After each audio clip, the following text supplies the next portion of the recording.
মেঘলা আকাশের ভার করা দিনের মতো সকাল থেকেই দিনটা কেমন খারাপ যাচ্ছিল। আর দিনটা আরও খারাপে পরিণত হলো রমেন কাকুর বাস অ্যাক্সিডেন্টে মারা যাওয়া শুনে। রমেন কাকুর মুখটা যেন চোখের সামনে ভাসছে।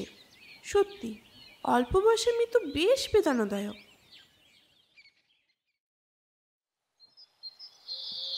দুপুরে মায়ের পাশে শুয়ে রমেন কাকুদের কথা শুনতে শুনতে হঠাৎই মা বলে ওঠে, অপঘাতে মৃত্যু, এ আত্মার সহজে মুক্তি হবে না।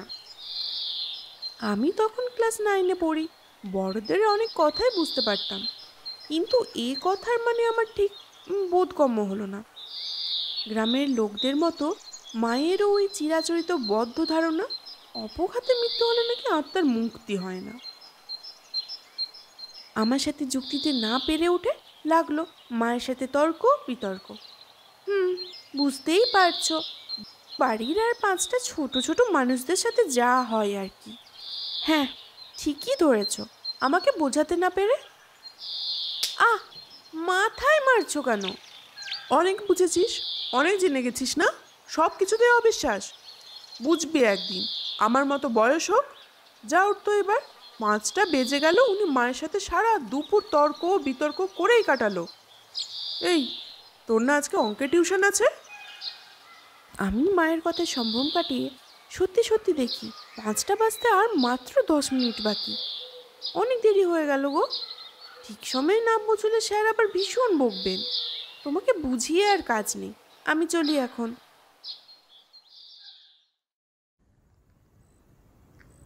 না, সঠিক সময়ে স্যারের টিউশনিতেও পৌঁছাতে পারিনি। তাই হয়ে যাওয়া অঙ্কগুলো পড়া শেষে খাতায় লিখে নিতে গিয়ে বড্ড দেরি হয়ে গেল। অঙ্কগুলো শেষ করে বাড়ির দিকে যখন রওনা দিলাম, ঘড়িতে তখন 8টা 5 বাজে। কিন্তু ঠিক সেই সময় আমার চোখ গিয়ে পড়ল বিধ্বস্ত একটি লোকের ওপর। লোকটির পোশাকও কীরকম অদ্ভুত ধরনের একটা, আর কেমন যেন চোরের মতো এদিক ওদিক তাকিয়ে ভেগে যাওয়ার চেষ্টা করছে। আমি ছোট্ট মানুষ বাপু, ভুল হতেই পারে, তবে লোকটিকে দেখে আমার তাই মনে হলো। এমনকি লোকটিকে দেখার পর থেকে আমার মনে কেমন যেন কৌতূহল হতে শুরু করলো। কে এই লোকটি? আমাদের গ্রামে আগে দেখেছি বলে তো মনেও পড়ছে না। শুনেছি রেলের কোয়ার্টারের দিকটা প্রায় সময় শুনশান থাকে। ওদিকটি পাড়ার মস্তানগুলো আড্ডা মারলেও এত রাতে পাড়ার কুকুর ছাড়া আর কারো ডাক শোনা যায় না। কিছুটা পিছু নেওয়ার পর লোকটিকে পিছু করতে করতে যে অজানা এক রাস্তায় ঢুকে পড়েছিলাম সেটাও লক্ষ্য করিনি। খুব ভয় হতে শুরু করলো। একবার মনে হলো বাড়ি ফিরে যাওয়াটাই ভালো হবে। আমার কি বা দরকার লোকটির পরিচয় জেনে? এইসব ভাবতে ভাবতে হঠাৎই লোকটি আমার চোখের আড়াল হয়ে গেল। আমি তখন ওই রকম ফাঁকা ঘুটঘুটে অন্ধকার রাস্তায় কি করব একা খুঁজে পাচ্ছিলাম না। আরো ভয় লাগতে শুরু করলো। রাস্তার নিস্তব্ধতা, পোকার ঝিঝি আওয়াজ, ঘুটঘুটে অন্ধকার আর ব্যাঙের ডাক। তখন আমার মনের মধ্যে বারবার কড়া নাড়ছে। আওয়াজগুলো যেন ক্রমশ বাড়ছে। মনে হচ্ছে যেন হৃদস্পন্দনগুলো কানের কাছে বলছে, কোন রাস্তা দিয়ে এসেছিলি, কোন দিকে যাবি এখন? কি করব বুঝতে না পেরে ভয়ে জড়সড় হয়ে এপাশ ওপাশ তাকাতে থাকলাম। আমি কিছু ভেবে উঠতে পারছিলাম না। ঠিক তখনই টর্চের মতো একটা জোরালো আলো দূরের একটা বাড়ি থেকে আসছে বলে মনে হলো। আমিও কিছু না ভেবে ওই আলো বরাবর ভয় ছুটতে শুরু করলাম।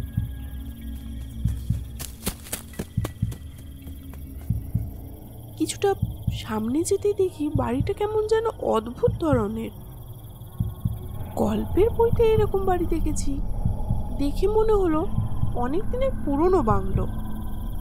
মনে কিছুটা সাহস নিয়ে এগিয়ে গেলাম দরজার সামনে। ভাবলাম একবার কাউকে বলেই দেখি, যদি আমাকে বাড়ি পৌঁছাইতে সাহায্য করে। কলিং বেল টিপতে গিয়ে দেখি, যা বাবা, কলিং বেল নেই। অনেক পুরনো বাড়ি, তাই হয়তো নেই। দরজাতে একবার টোকা মারতে দেখি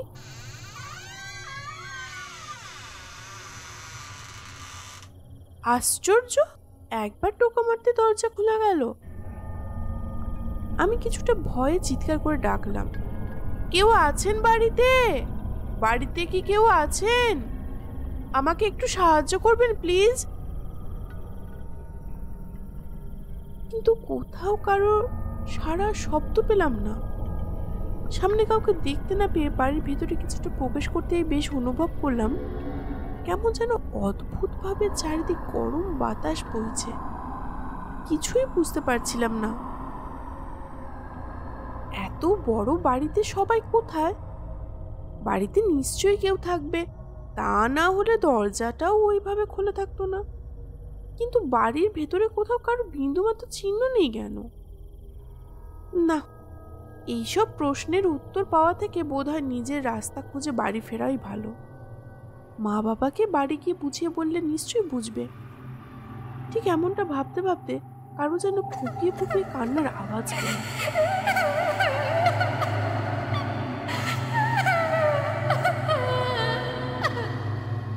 হঠাৎ এরকম অপ্রত্যাশিত কান্নার শব্দে ভয়টা যেন আরো বেড়ে গেল। আমি কোনো রকম না শোনার ভান করে বাড়ি থেকে বেরোনোর জন্য পিছন ফিরতেই দেখি যে দরজাটা এতক্ষণ খোলা ছিল সেটি কে যেন বন্ধ করে দিয়েছে। আমি ভয়ে চারপাশের দিকে তাকাতেই দেখি সেটির ঠিক সামনে একটি মেয়ে দাঁড়িয়ে। মেয়েটি অপরূপ সুন্দরী এবং অপূর্ব সুন্দর পোশাকে আমার দিকে এক দৃষ্টিতে তাকিয়ে আছে। আমি মেয়েটিকে প্রথমে দেখা মাত্রই চমকে উঠি। আমি তার চোখের দিকে সরাসরি তাকাতে মেয়েটি বলে ওঠে, এখানে কি চাও? মেয়েটির অদ্ভুত গলা আমার কানে বেশ বাজলো। আমি কিছুটা ভয়ে ভয়ে উত্তর দিই, আমি রাস্তা হারিয়ে ফেলেছি, বাড়ি যেতে চাই। রেল লাইনের ওইদিকে কোয়ার্টারগুলোর পেছনে ফাঁকা মাঠের ধারে আমার বাড়ি। আমাকে যদি একটু রাস্তাটা দেখিয়ে দিতেন আমি নিজেই বাড়ি পৌঁছে যেতাম। মেয়েটি সে একই অদ্ভুত গলায় বলে উঠল, ঠিক আছে, বেশ, তাই হবে। আমাদের দারোয়ান ছেড়ে দিয়ে আসবে, কিন্তু তার আগে তুমি আমার বাড়িতে প্রথম এসেছো, কিছু না খাইয়ে ছাড়বো না। এই বলে একটি চেয়ারের দিকে ইঙ্গিত করে আমাকে বসতে বলল। আমার ভয়ে হাত পা সব কেমন ঠান্ডা ও অবশ হয়ে যাচ্ছিল। আমি ওই ভীত অবস্থাতেই বললাম, আমি কিছু খাবো না, আমি বাড়ি যাব, দরজাটা শুধু একটু খুলে দিন। আমি বলার সাথে সাথে যে ঘর থেকে এতক্ষণ ফুপিয়ে ফুপিয়ে কান্নার আওয়াজ আসছিল সেই ঘর থেকে কিরকম বিকট অট্টহাসি এলো, আর কেমন অদ্ভুত রকমের জিনিস আমার চারপাশে হতে শুরু করলো।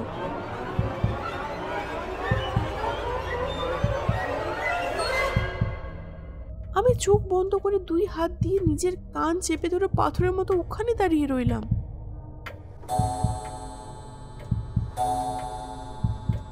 ঘুরিতে তখন ঢং ঢং করে 10টা ঘন্টা বাজলো।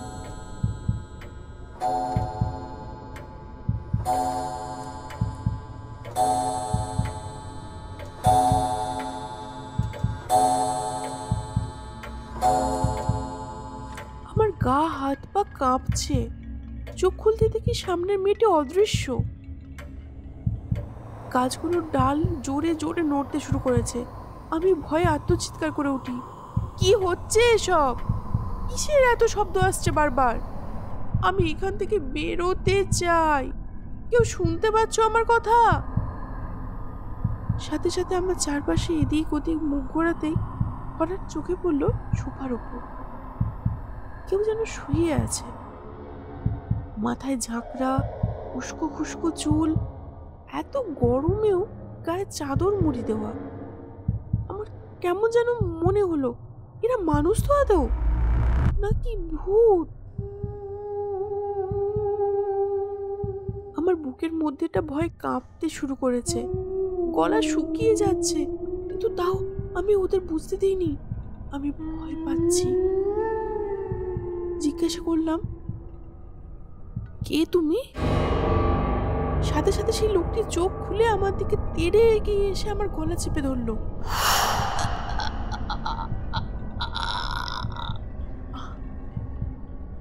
কোনো রকমে নিজেকে ছাড়িয়ে নিয়ে লোকটিকে জোরে ধাক্কা দিয়ে ফেলে দিই। লোকটিকে সামনে থেকে দেখতে স্পষ্ট বুঝতে পারি কিন্তু সেই লোকটা যাকে আমি পিছু নিয়েছিলাম সে এখানে কি করছে? তাহলে এটা কি এই লোকটারই বাড়ি? আমি মনে মনে ভাবতে শুরু করেছি। ঠিক তখনই লোকটি বলে উঠল, হ্যাঁ, এটা আমারই বাড়ি। আমি যেটা ভাবছি লোকটি ঠিক সেটাই কিভাবে জানলো তা জানি না, কিন্তু তার এইভাবে বলাতে আমি আরো ভয় পেলাম। লোকটি এরপর আবার বলে উঠল, আমায় তুই পিছু করছিলি, তাও আমি জানি। আমি ভয়ে লোকটিকে হাত জড়ো করে বললাম, ভুল হয়ে গেছে, আর করব না, আমাকে ছেড়ে দিন প্লিজ, আমি বাড়ি ফিরতে চাই। আমার কথা শুনে তার মুখে হাসি আস্তে আস্তে প্রসারিত হলো। আমি ভয়ে আবার চিৎকার করা শুরু করলাম, বাঁচাও, কেউ বাঁচাও আমাকে। তারপর ওই লোকটির দিকে চোখ পড়তেই দেখি লোকটির হাতে রক্ত উপর থেকে পড়ছে। আমি ঠিক তখনই উপর দিকে তাকালাম, তারপর যা দেখলাম তা অকল্পনীয়।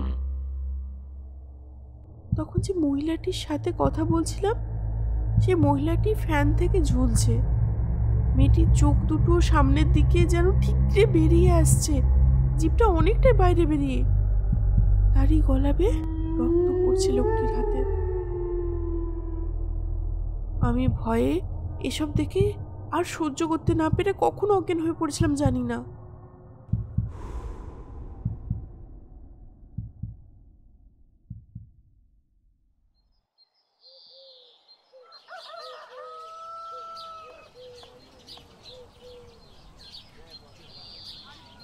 এরপর আমি অনুভব করলাম আমার চোখে কারা যেন জলের ছিটে দিচ্ছে, আর চারিদিকে কিরকম চিৎকার শোরগোলের শব্দ আসছে।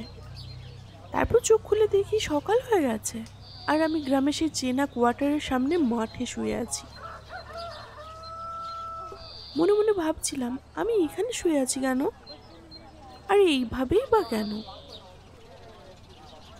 অনেক মনে করার চেষ্টা করলাম কিন্তু কিছুতে মনে করতে পারলাম না। আমাকে অস্থির দেখে ভিড়ের মধ্যে কেউ একজন জল দিতে এলো, শান্ত হয়ে বসতে বলল। তারপর দেখি আমার ছোটবেলার ডাক্তার কাকু উপস্থিত। ডাক্তার কাকু আমাকে জিজ্ঞেস করলো কি হয়েছিল আমার, আর কখন থেকে এভাবে পড়ে আছি। আমার অস্থিরতা ক্রমশ বাড়ছিল। ঠিক তখনই দেখি বাবা ছুটতে ছুটতে আমার দিকে এগিয়ে আসছে। মনে হয় ডাক্তার কাকু আমাকে এই অবস্থায় দেখে বাড়িতে খবর দিয়েছিল। ডাক্তার কাকু বাবাকে জানালো যে ভয়ের কোনো কারণ নেই, আমার শরীর একদম সুস্থ। তারপর আমি বাবার সাথে বাড়ি ফিরলাম। স্বাভাবিকভাবেই মা বাবা আমার বাড়ি না ফেরায় সারা রাত চিন্তায় দু চোখের পাতা এক করতে পারেনি। আমাকে জিজ্ঞেস করলো কোথায় ছিলাম সারা রাত, কি হয়েছিল আমার, কেন গিয়েছিলাম রেলের কোয়ার্টারের ওইদিকে।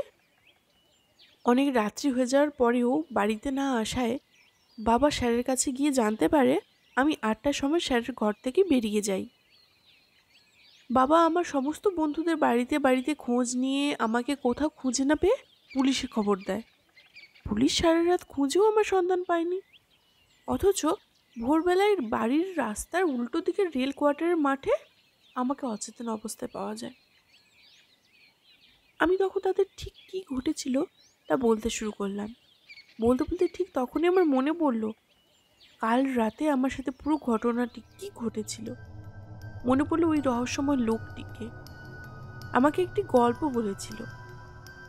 আজ থেকে প্রায় 10 বছর আগে যাকে ঝুলতে দেখছো এই ফ্যানে, এইভাবে, এই দিন, এই জায়গায়, এই মেয়েটি আত্মহত্যা করেছিল। এই মেয়েটি আর কেউ নয়, আমার নিজের মেয়ে। আমার এত বড় বাংলোতে আমি একা নই, আরও অনেকেই ছিলাম। একসময় আমার ভরা সংসার ছিল, কিন্তু একদিন তারকেশ্বরে পুজো দিতে যাওয়ার সময় এক দুর্ঘটনায় আমি, আমার স্ত্রী, আমার ড্রাইভার ওই স্থানে তৎক্ষণাৎ মারা যাই। ওর ছোট্ট 5 বছরের ভাই বেঁচে থাকলেও হাসপাতালে নিয়ে যেতে যেতেই মৃত্যু ঘটে। আমার মেয়ে বাড়িতে থাকলেও ওর ভাইয়ের এই মৃত্যু ওকে খুব কষ্ট দেয়। আমাদের শ্রাদ্ধ শান্তি হয়ে যাওয়ার পরেও আমার মেয়ে দিন রাত কাঁদতে থাকে এবং এতটাই কষ্ট পায় যে আজকের দিনে এই সময় এইভাবে আত্মহত্যা করে। ওর অতৃপ্ত আত্মা আজও আমাদের সবাইকে খোঁজে এই ঘরে। তাই আজকের দিনে আমরা সবাই আবার একসাথে মিলিত হই ওর অতৃপ্ত আত্মাকে ক্ষণিকে তৃপ্ত করতে।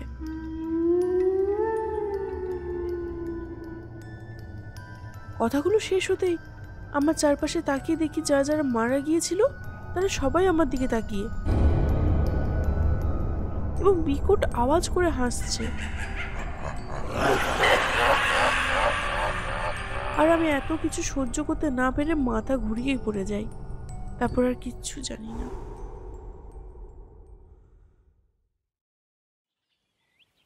জানি না আমি কি করে বেঁচে ফিরলাম এই ভুতুরে বাংলো থেকে। এতদিন এরকম ভুতুরে গল্প বই টিভিতে দেখেছিলাম, আর সত্যি সত্যি আমার সাথে ঘটে গেল। মা তুমি ঠিক ছিলে, আমিই বলছিলাম অপঘাতে মৃত্যু হলে আত্মার বোধহয় সত্যি মুক্তি হয় না।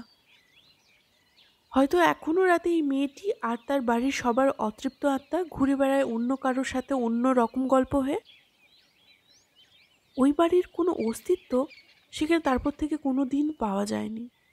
আজ আমি কলেজে পড়ছি, এত দিন হয়ে গেল, এমনকি যদি যুগ যুগ ধরেও এই খোঁজা চলে কিনারা কখনো পাওয়া যাবে বলে আমার মনে হয় না ওই রহস্যময় রাতের।